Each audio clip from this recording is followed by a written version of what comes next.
ce que je prévois de faire pour qu'il ne soit pas en faute. Ce que j'ai fait. Je suis une très mauvaise personne. J'ai fait des choses terribles que personne ne devrait jamais faire. Les jeunes tueurs commettent souvent des crimes si choquants qu'ils laissent des communautés entières sous le choc. Au tribunal, l'émotion brute de leurs actions se déploie avec des larmes, de la colère et des confrontations inoubliables, alors que la justice est rendue des confessions glaçantes, aux supplications désespérées. Ces moments révèlent le coût humain d'actes inimaginables. Nouveau ce soir, les 4 défenseurs locaux nous offrent un aperçu des plans glaçants détaillés dans le journal de l'accusé dans la fusillade de l'école d'Oxford, Ethan Crumbley. Ethan Crumbley. Le 30 novembre 2021, le lycée d'Oxford, Michigan, est le théâtre d'une tragédie. Ethan Crumbley, âgé de 15 ans, a tiré sur ses camarades, tuant 4 étudiants, Madison Baldwin, Tate Myre, Anna St. Juliana et Justin Schilling. L'appel de Crumbley réunira tous les avocats, ceux qui s'occupent de l'appel, ainsi que les procureurs du comté d'Oakland. Le tireur a plaidé coupable des meurtres des étudiants d'Oxford Justin Schilling, Madison Baldwin, Anna St. Juliana et Tate Myre, et blessant 7 autres personnes, y compris un enseignant. L'attaque a laissé la communauté soudée sous le choc, luttant pour comprendre comment une telle violence a pu éclater dans leur école de banlieue. Les détails glaçants du crime ont révélé que Crumbley a utilisé un pistolet semi-automatique Sig Sauer de 9 mm,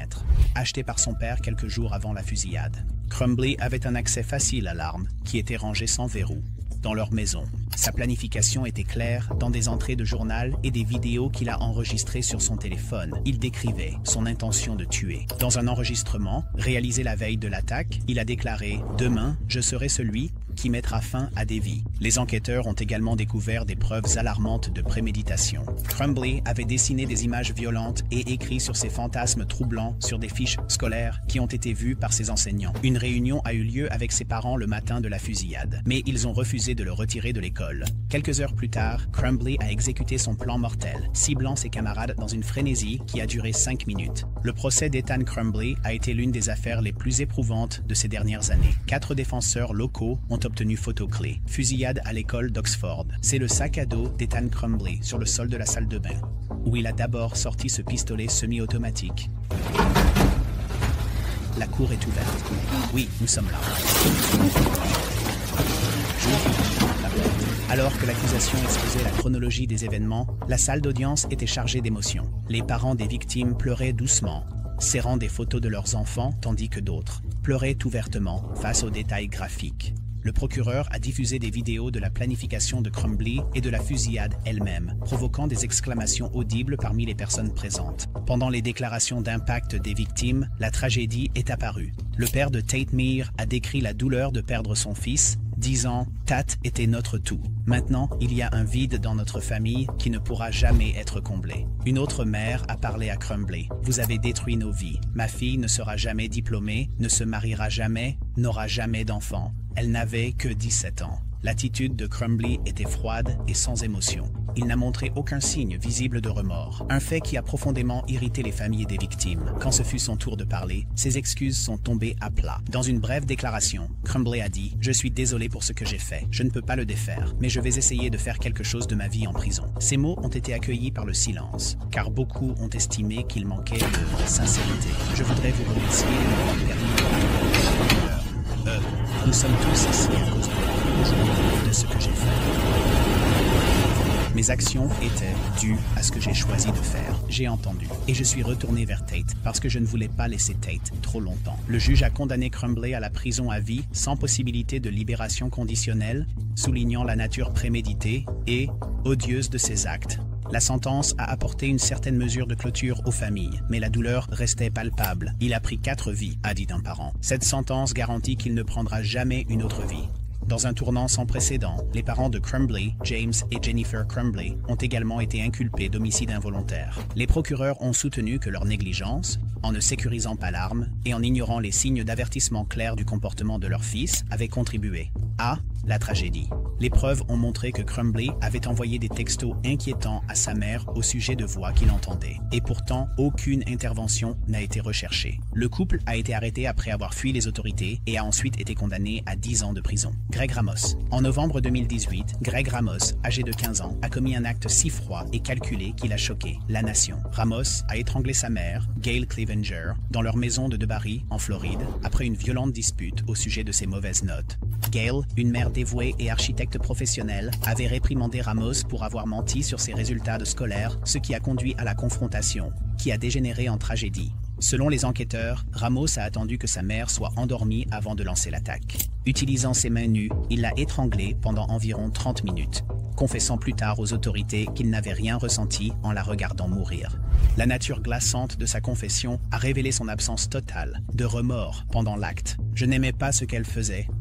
Alors j'y ai mis fin », aurait déclaré Ramos.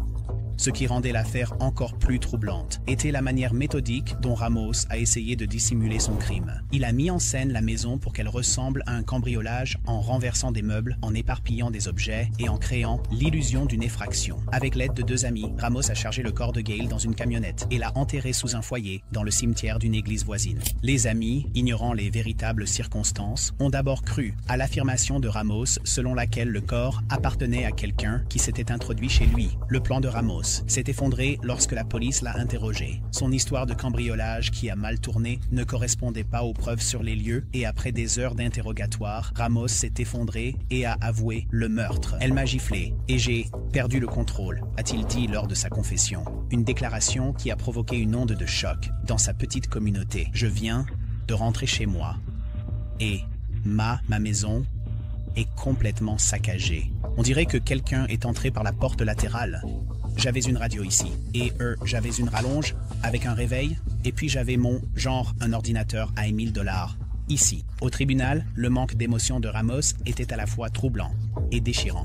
Des images de son interrogatoire ont été montrées au procès, montrant Ramos décrivant le meurtre sans aucun signe de regret. Il a décrit comment il a mis en scène la scène et a même noté qu'il avait pensé à la tuer plus tôt, mais qu'il avait attendu le bon moment. L'atmosphère a changé spectaculairement lorsque les membres de la famille se sont adressés à Ramos pendant les déclarations d'impact sur la victime. Le mari de Gail, qui était en déplacement au moment du meurtre, s'est adressé directement à son fils. « Tu as enlevé le cœur de cette famille, a-t-il dit, la voix brisée. Tu as détruit nos vies pour quelque chose de si trivial. Comment as-tu pu faire ça à ta mère ?» Ramos est resté impassible, même lorsque la sœur de Gail a décrit en larmes la perte profonde ressentie par la famille. « Elle t'aimait, plus que tout au monde, a-t-elle dit. Tu l'as remerciée. » La défense a dit que Ramos avait agi impulsivement et immaturement, mais l'accusation a dressé le tableau d'une préméditation et d'un calcul froid. Le procureur a déclaré « Ce n'était pas un crime passionnel, c'était un meurtre prémédité d'une femme qui faisait confiance et aimait son fils, inconditionnellement. Cher Père, au nom de ton Fils, Jésus, je te demande de garder l'âme près de toi.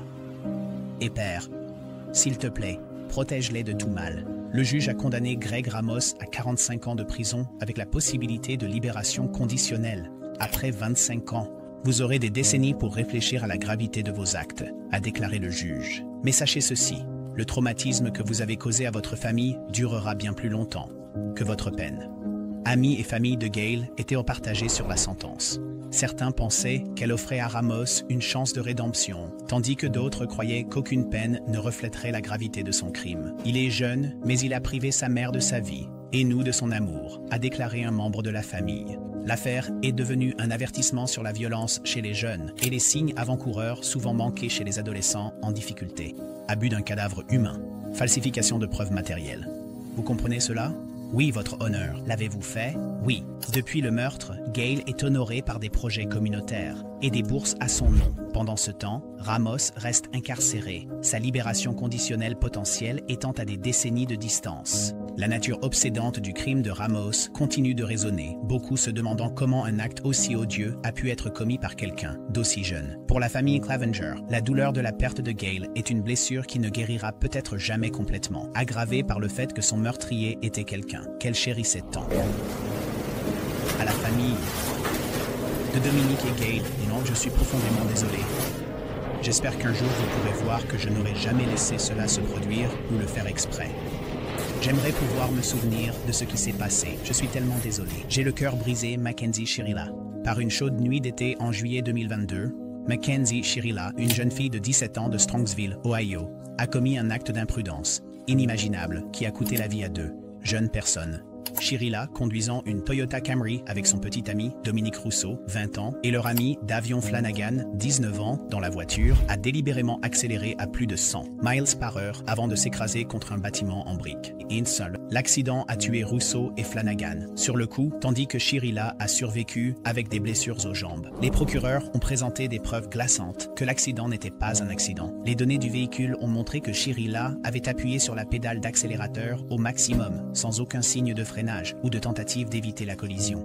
Des images de surveillance l'ont capturée en train de conduire quelques instants avant l'accident, tournant calmement à droite, puis accélérant soudainement, comme si elle se préparait à ce qui allait arriver. Les enquêteurs n'ont trouvé aucun problème mécanique avec la voiture, confirmant que l'accident était un acte intentionnel. Qu'est-ce qui pourrait pousser un adolescent à commettre un acte aussi horrible? Les procureurs ont soutenu que Shirilla, qui avait une relation tumultueuse avec Rousseau, avait agi par colère et par vengeance. Les messages textes ont révélé une relation tendue, remplie de jalousie et de conflit. L'accusation a qualifié ces actions de « mission de mort », tandis que sa défense a affirmé que l'accident était un tragique accident causé par l'inexpérience et l'immaturité.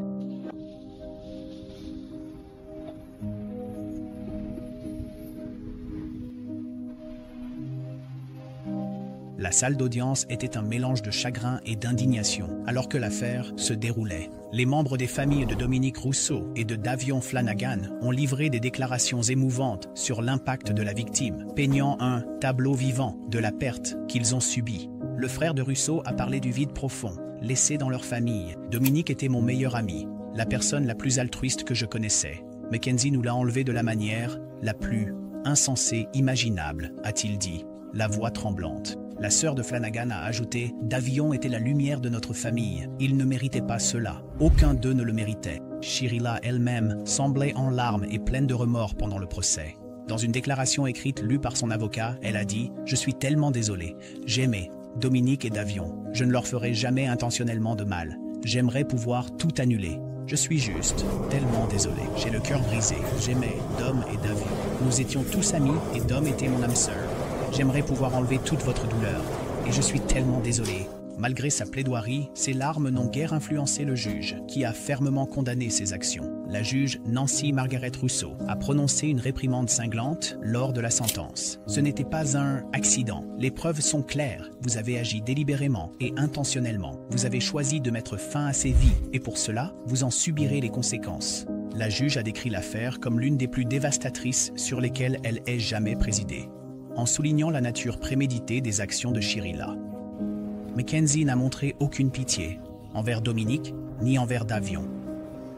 Seul Dieu peut maintenant avoir pitié de son âme. Mackenzie Shirilla a été condamnée à une peine de 15 ans à perpétuité pour les meurtres de Dominique Rousseau et Davion Flanagan.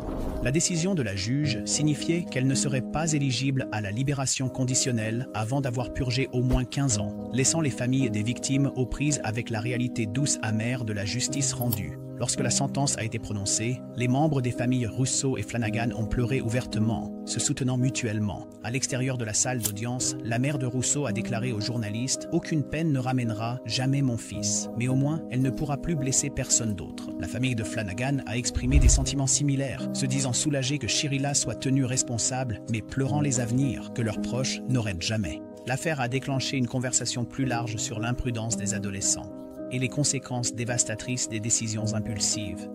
Elle a également laissé une cicatrice durable sur la communauté de Strongsville, où les 2 victimes étaient très aimées et avaient un avenir prometteur devant elles. La condamnation de Shirilla a marqué un sombre jalon dans l'histoire juridique de l'Ohio, servant d'avertissement sur les conséquences mortelles des émotions incontrôlées et des comportements imprudents. Bien qu'elle ait la possibilité de demander une libération conditionnelle dans 15 ans, les familles de Rousseau et Flanagan font face à une vie de perte et de chagrin, hantées à jamais par les actions de quelqu'un en qui elles avaient autrefois confiance. Un jeune meurtrier condamné pleure au tribunal avant de connaître son sort pour le meurtre violent du fils de sa petite amie, Dylan Schumacher, En mars 2013, Dylan Schumacher, âgé de 16 ans, a commis un acte odieux qui a choqué la paisible communauté de Springville, New York. Alors qu'il gardait le fils de 23 mois, Austin, Schumacher a perdu son sang-froid et a tué le tout petit. La mère était partie travailler, faisant confiance à Schumacher pour garder son fils. Cependant, au lieu d'assurer la sécurité, les frustrations de Schumacher se sont transformées en violence. Austin, incapable d'arrêter de pleurer, est devenu la cible de la rage de Schumacher. Les médecins légistes ont témoigné que le tout-petit avait subi des blessures graves à la tête compatibles avec des coups et des secousses violentes. Schumacher a initialement appelé le 911, affirmant que l'enfant avait cessé de respirer. Mais les ecchymoses sur le petit corps d'Austin disaient une autre histoire. Les premiers intervenants ont tenté de sauver le tout-petit, mais ses blessures étaient trop graves et il a été déclaré mort à l'hôpital. La salle d'audience était tendue alors que Dylan Schumacher était jugé pour meurtre au second degré. Les procureurs ont dressé un tableau poignant des abus qu'Austin a subis dans ces dernières heures.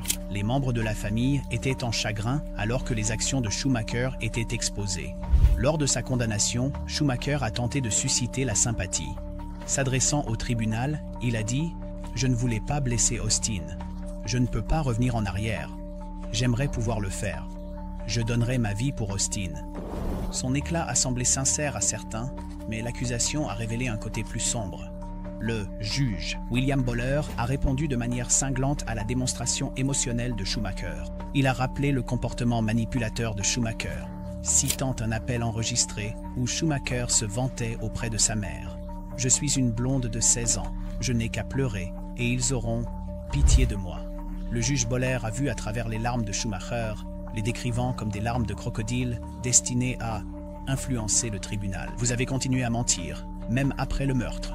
Vos actions étaient délibérées, et vous devez en assumer les conséquences, » a déclaré le juge, sévèrement. Les paroles du juge ont résonné dans la salle d'audience, renforçant la gravité du crime de Schumacher. Les membres de la famille d'Austin, dévastés par la perte du tout-petit, ont exprimé leur chagrin. « C'était juste un bébé, il ne méritait pas ça », a dit sa grand-mère en larmes. Pendant ce temps, Schumacher était assis, la tête dans les mains, son audace précédente effacée. Dylan Schumacher a été condamné à une peine de 25 ans à perpétuité pour le meurtre d'Austin.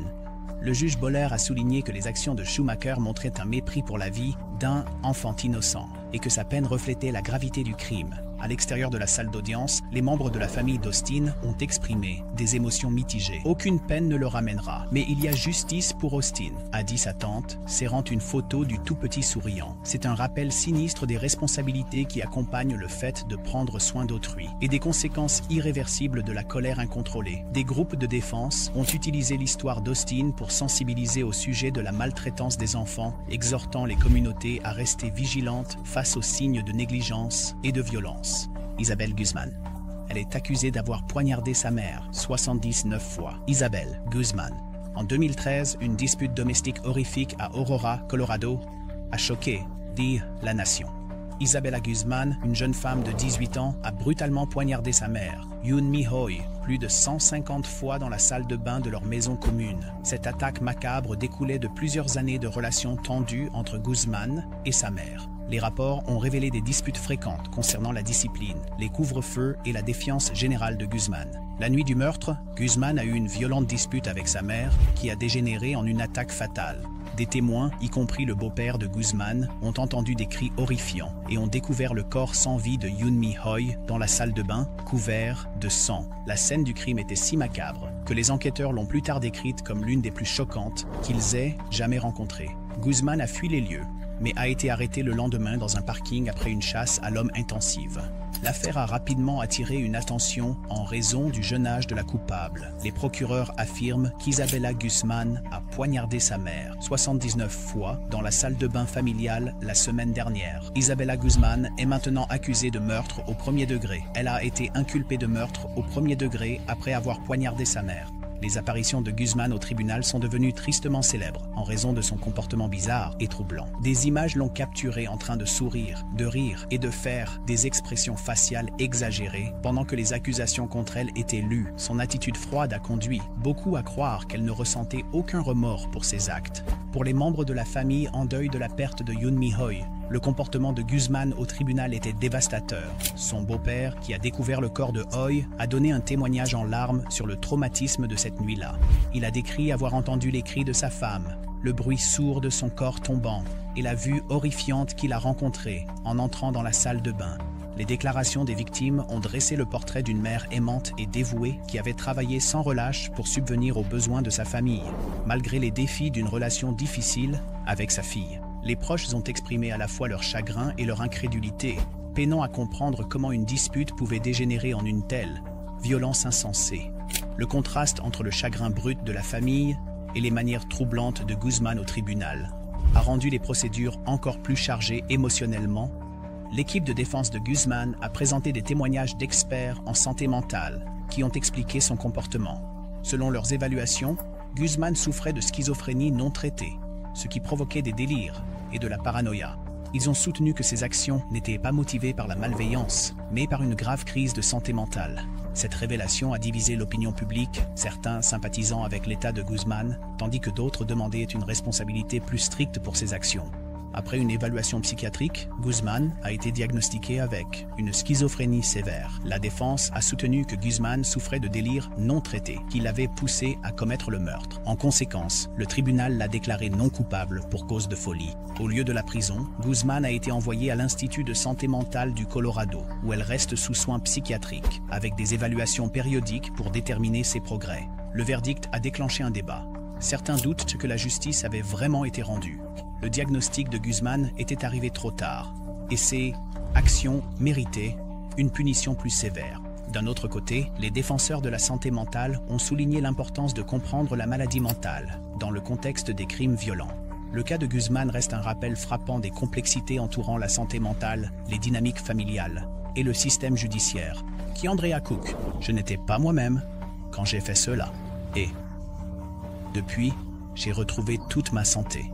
Si je pouvais changer cela, ou si je pouvais revenir en arrière, je le ferais. En décembre 2019, Kai Andrea Cook, âgé de 18 ans, et son petit ami de 17 ans, Kendrick Bass, ont orchestré un vol violent en utilisant une application de rencontre appelée Meet Me. Le plan était simple mais sinistre, attirer les victimes dans un endroit isolé sous le prétexte d'un rendez-vous, puis les voler. L'une de leurs cibles, un jeune homme, a été pris en embuscade lorsqu'il est arrivé au lieu de rendez-vous convenu. Pendant le vol, Bass a tiré, blessant gravement la victime. Le jeune homme a été emmené à l'hôpital dans un état critique, mais a survécu à l'attaque. L'enquête a rapidement conduit à l'arrestation de Cook et Bass. Les preuves comprenaient des messages échangés sur l'application et le témoignage de la victime. Cook a d'abord affirmé qu'elle ne connaissait pas les intentions violentes derrière le vol, se présentant comme une participante passive. Cependant, les procureurs ont soutenu qu'elle avait joué un rôle actif dans l'organisation de la rencontre et qu'elle était pleinement consciente du danger. Au tribunal, l'attitude de Cook a changé de manière spectaculaire. Elle a fondu en larmes en s'adressant à la famille de la victime,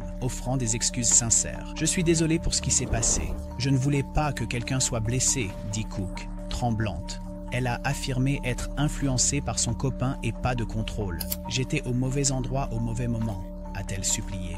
La famille de la victime n'était pas convaincue par ces paroles. Dans une déclaration d'impact puissante, la mère de la victime a exprimé sa colère. « Vous n'avez pas seulement blessé mon fils, vous avez failli lui ôter la vie. Et maintenant, chaque fois qu'il se regarde dans le miroir, il se souvient de ce que vous et votre petit ami lui avez fait. » Sa voix s'est brisée lorsqu'elle a ajouté « Vous ne pouvez pas appeler cela une erreur quand c'était un choix. » La victime elle-même s'est adressée au tribunal, détaillant les cicatrices physiques et émotionnelles qu'il portait encore. « Je me réveille chaque jour en revivant ce moment, me demandant si je me sentirai un jour en sécurité à nouveau, » a-t-il dit. Son témoignage a laissé de nombreuses personnes dans la salle d'audience visiblement émues. Le 27 juin, combien de fois aviez-vous vu Monsieur Scott? Je l'ai vu 3 fois. Et ces fois où vous l'avez vu, c'était en face à face? Non, monsieur.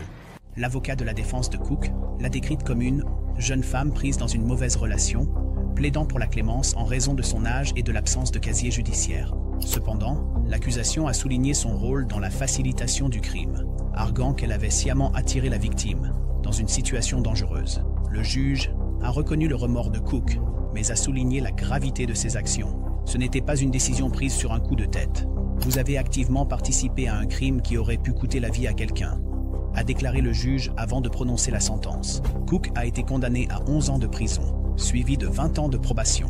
Kendrick Bass, Le tireur a reçu une peine plus sévère de 20 ans de prison.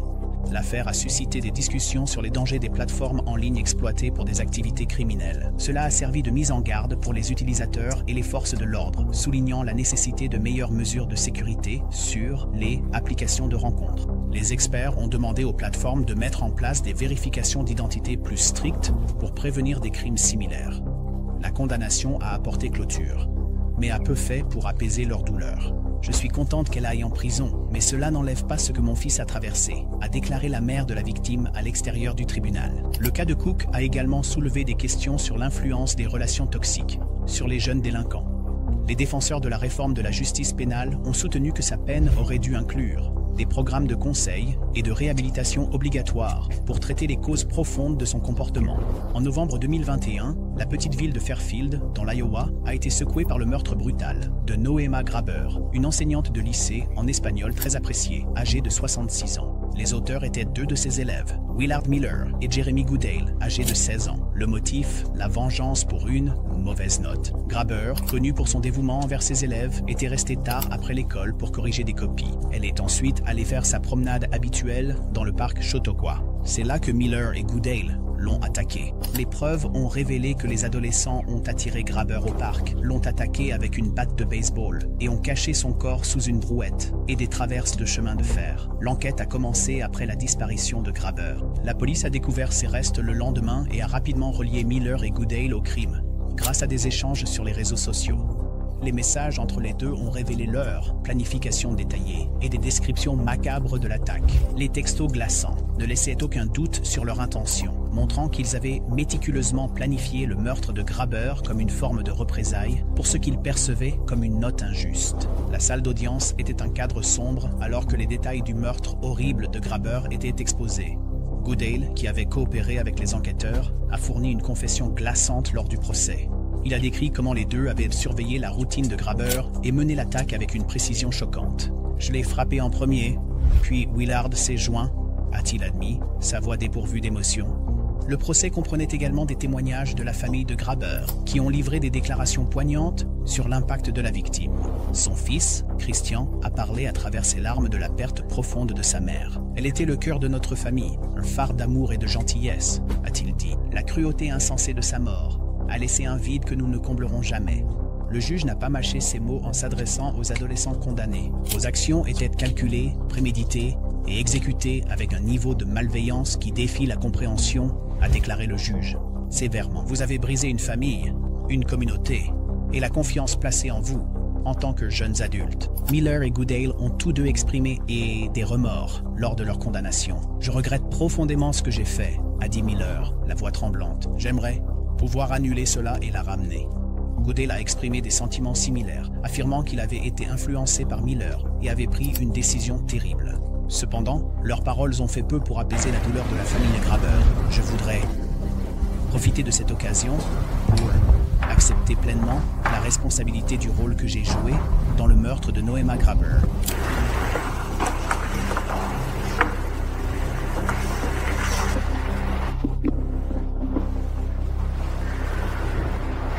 Miller et Goodale ont tous deux été jugés comme des adultes, reflétant la gravité de leurs crimes. Le juge les a condamnés à la réclusion à perpétuité, avec possibilité de libération conditionnelle, après 25 ans, le minimum autorisé par la loi de l'Iowa pour les mineurs reconnus coupables de meurtre au premier degré. La condamnation a déclenché des débats sur la justice pour mineurs, certains affirmant que les adolescents méritaient des peines plus sévères, tandis que d'autres plaidaient pour des opportunités de réhabilitation. Pour la famille Graber, cependant, aucune peine ne pourrait compenser leurs pertes. Les dégâts qu'ils ont causés sont permanents, a déclaré Christian Graber après la condamnation. Ils ont enlevé une belle âme qui donnait tout à ses élèves et à sa communauté. Le meurtre de Noema Graber a également eu un impact durable sur Fairfield. Une ville autrefois connue pour sa communauté soudée se débattait maintenant avec la peur et le chagrin. Les élèves et le personnel du lycée de Fairfield avaient du mal à accepter la réalité que deux camarades de classe étaient capables d'une telle violence. L'école a mis en place des séances de soutien psychologique et organisé des commémorations pour honorer la vie et l'héritage de Graber. Certainement, un élève de première qui élabore un plan, un lycéen qui élabore un plan avec un ami. Et eux assassinent le professeur d'espagnol. La salle d'audience est l'endroit où la justice rencontre les moments les plus sombres de l'humanité. Des adolescents meurtriers cherchant à se venger, aux actes de violence froids et calculés, ces affaires révèlent la douleur brute endurée par les familles des victimes et la poursuite incessante de la justice. Bien que les peines apportent une certaine clôture, les blessures laissées derrière sont souvent permanentes. Chaque affaire sert de rappel brutal des conséquences d'actions inimaginables. Quelle affaire vous a le plus choqué? Faites-le nous savoir dans les commentaires. Et si vous avez apprécié ces affaires, regardez nos prochaines présentées à l'écran.